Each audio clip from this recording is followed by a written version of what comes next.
নমস্কার সবাইকে, লক্ষ্মী কুকিং হোমে সবাইকে স্বাগত জানাই। আজকে আমি দেখাবো চিকেন টিক্কা মশলা। রেস্টুরেন্টের মতোই চিকেন টিক্কা মশলা ঘরে এতটা সুন্দর কিভাবে বানাবেন সেটাই আমি আজকে দেখাবো। তো এটা বানানোর সেরকম খুব একটা ঝামেলা নেই। তো প্রথম থেকেই শুরু করি। প্রথমে আমি এখানে সব বোনলেস চিকেন নিয়ে নিয়েছি। বোনলেস চিকেন নিলে এটা খেতে বেশি ভালো লাগবে। তোমরা চাইলে হাড় দেওয়া যে চিকেনগুলো থাকে সেগুলোও নিতে পারো। তো আমি এখানে সব বোনলেস চিকেন নিয়েছি। তারপরে আমি এখানে 2 চামচ টক দই দিয়ে দিচ্ছি। তোমরা চাইলে এখানে এই টক দইটা জল ঝরিয়েও দিতে পারো।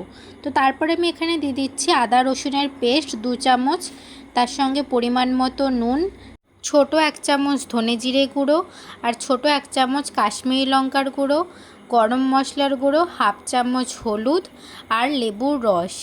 লেবুর রস আমি এখানে দেওয়ার সময় অনেক বীজ পড়ে গেছিলো, তো মুখে যাতে এই বীজগুলো না লাগে সেই জন্য আমি বীজগুলো একে একে তুলে দিচ্ছি।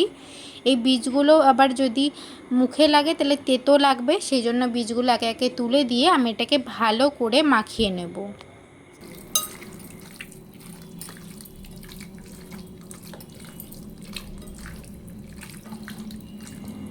আমার এখানে এটা মাখানো হয়ে গেছে।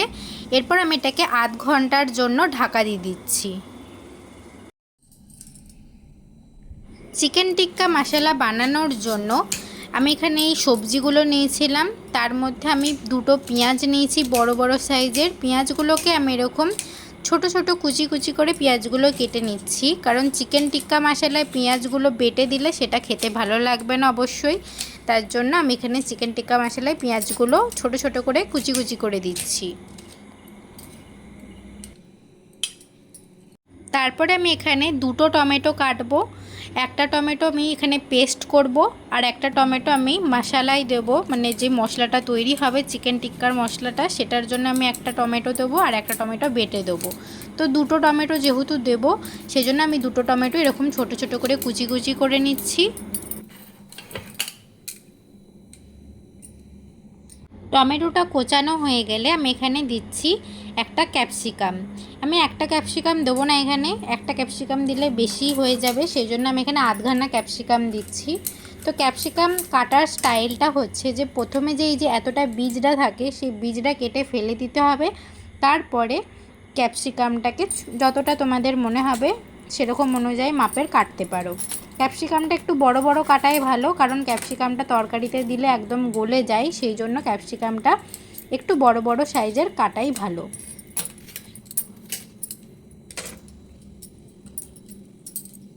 এরপরে আমি এখানে লঙ্কা কেটে নিচ্ছি।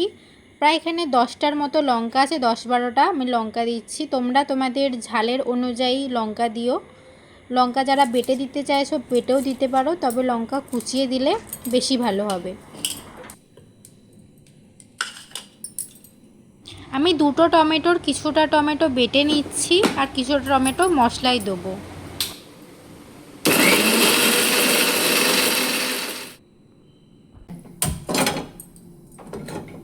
আমি চিকেন টিক্কা মশলাটা বানানোর জন্য মাংসটা ভাজবো, তো সেজন্য আমি এখানে বাটার কিছুটা পরিমাণে নিয়েছি আর 2 থেকে 3 চামচের মতো সর্ষের তেল নিয়ে নিয়েছি।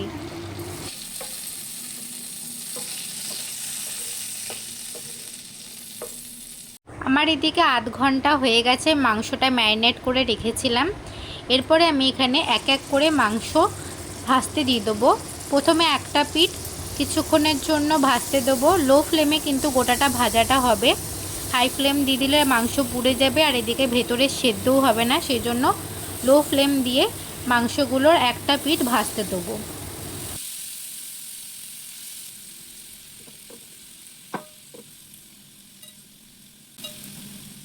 মাংসগুলোকে মোটামুটি 5 মিনিটের মতো একটা পিঠ ভেজে নিতে হবে।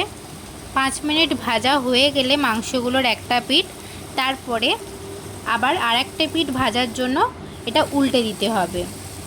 তো তোমরা যদি ঘরে চাও চিমটে দিয়েও এটাকে উল্টাতে পারো। আমার ঘরে যেহেতু চিমটে ছিল না সেই জন্য আমি এখানে কাঁটা চামচ আর একটা স্পুন ব্যবহার করে এটাকে উল্টে দিচ্ছি।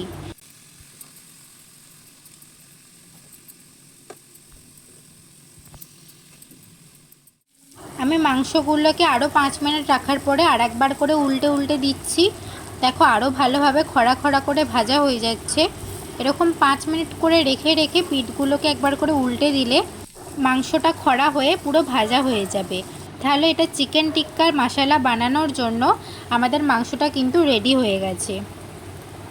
এরপরে আমরা চিকেন টিক্কা মশলাটা বানাবো। তো চিকেন টিক্কা মশলা বানানোর জন্য প্রথমে সরষের তেল দিয়ে দিলাম একটা কড়াইয়ে। তারপরে আমি এখানে তেজপাতা, শুকনো লঙ্কা, এলাচ, দারচিনি আর জিরে দিয়ে আমি এটাকে ভালো করে নাড়াচাড়া করে একটু ভেজে নিচ্ছি। ভাজা হয়ে গেলে আমি এখানে যে কুচানো পেঁয়াজটা রেখেছিলাম সেই কুচানো পেঁয়াজটা দিয়ে দিলাম।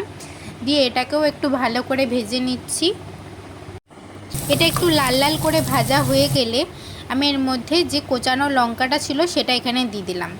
আর তার সাথে একটু টমেটোর যে পেস্টটা করে রেখেছিলাম আর বাকি যে টমেটোটা আমি কাঁচা রেখেছিলাম সেই টমেটোটাও আমি এখানে দিয়ে দিলাম।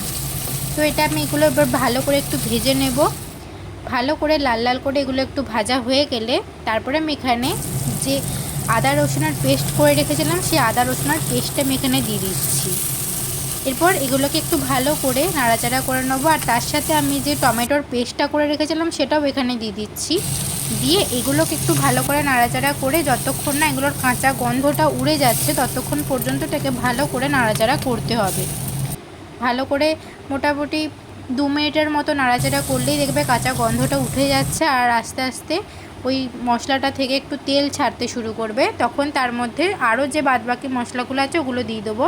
পরিমাণ মতো নুন দিয়ে দিচ্ছি, হলুদ দিয়ে দিচ্ছি, কাশ্মীরি লঙ্কার গুঁড়ো দিলাম, গরম মশলা দিচ্ছি, ধনে জিরে গুঁড়ো দিলাম আর বাড়ির তৈরি মিট মশলা দিয়ে দিলাম।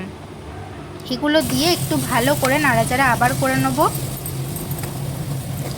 এই মশলাগুলো দিয়ে ভালো করে নাড়াচাড়া করে যখন একটা মশলা মশলা গন্ধ উঠতে শুরু করবে তখন আমি এর মধ্যে ক্যাপসিকামটা দিয়ে দেবো। কারণ ক্যাপসিকামটা আমি আগে থেকে দিয়ে দিলে ক্যাপসিকামটা পুরোপুরি গলে ঘাটা হয়ে যেত, ক্যাপসিকামের আর কটাও খুঁজে পাওয়া যেত না। সেই জন্য আমি ক্যাপসিকামটা একদম শেষে দিলাম।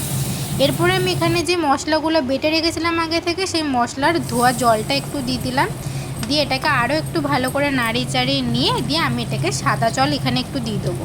তবে বেশি সাদা জল দেওয়া যাবে না, এটার গ্রেভিটা অল্প পরিমাণেই হয়। বেশি গ্রেভি হলে খেতে ভালো লাগবে না, তাহলে রেস্টুরেন্টের মতো হবেই না। তো সেই জন্য অল্প পরিমাণে গ্রেভিটা বানিয়ে যখন এটা ফুটতে শুরু করবে তখন এর মধ্যে যে আমি মাংসটা আগে থেকে ভেজে রেখেছিলাম সেই মাংসটা আমি এখানে দিয়ে দেবো। মাংসটা কিন্তু আমাদের এখানে খেয়াল রাখতে হবে অলরেডি কুক রয়েছে মাংসটা, তো আর একটু ঢাকা দিয়ে কুক করে নেব মাংসটা। মোটামুটি 5 মিনিটের মতন ঢাকা দেবো। 5 মিনিট পরে খুলে আমি এখানে মেথি দিয়ে দিচ্ছি আর তার সাথে দিয়ে দিচ্ছি 1 চামচ ঘি আর 1 চামচ মধু। এগুলো কিন্তু দিতে হবে মাস্ট, এগুলো না দিলে কিন্তু যে একটা স্বাদ আসে রেস্টুরেন্টের মতো সেই স্বাদটা আসবে না। এই ছোটো ছোটো জিনিসগুলো খেয়াল রাখলেই রেস্টুরেন্টের মতন খাবার কিন্তু তৈরি হতে বাধ্য। তো ওটা একটু ভালো করে নাড়িয়ে চাড়িয়ে নিয়েই আমি এটা নামিয়ে দিচ্ছি। আমাদের কিন্তু চিকেন টিক্কা মশলা রেডি হয়ে গেছে।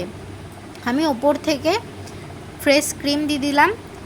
তোমরা যাদের ঘরে ফ্রেশ ক্রিম নেই তারা দুধের শটটাকে ভালো করে ঘেটে নিয়ে এর ওপরে দিয়ে দিতে পারো, সেটাও ফ্রেশ ক্রিমেরই কাজ করে। তো আমাদের কিন্তু চিকেন টিক্কা মশলা রেডি হয়ে গেছে। আজকের এই রেসিপিটা কেমন লাগলো অবশ্যই জানিও। যে কোনো পরোটা বা রুটি বা রুমালি রুটি যা কিছুই বলো সব কিছুর সঙ্গেই কিন্তু আজকের এই চিকেন টিক্কা মশলাটা খেতে দুর্দান্ত লাগবে। ঘরে একবার বানিও আর জানিও কেমন লাগলো। তো আজকের মতো এতটুকুই, দেখা হচ্ছে নেক্সট ভিডিওতে। ততদিনে ভালো থেকো, সুস্থ থেকো, টাটা।